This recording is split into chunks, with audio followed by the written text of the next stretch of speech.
Mga DDS, mga matataas na leader sa Bangsamoro, suportado yung mahal na Pangulo natin na si PBBM.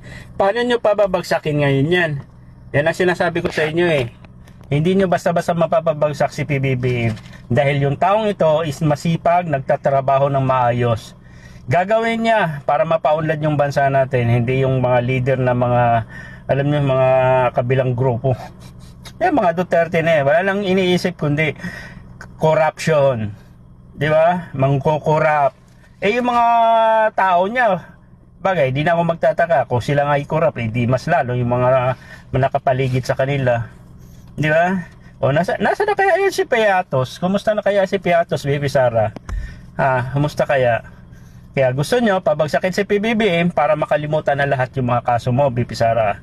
By next year, February 2025, sana ma-impeach ka na, matuluyan ka na. Actually, impeach ka na sa House eh. Dito sa Senado lang talagang, pero iba na yung namumuno sa Senado. Mare, sana ma-convict ka. Kasi ang dami mong dapat ibalik na pera sa taong bayan, yung mga ninakaw mo. Hindi pa tapos yon. Tahimik lang ngayon, tatapusin lang ni PBBM tong problema, pero ikaw na rin yung isusunod niyan. Sigurado yan, Bibi Sara.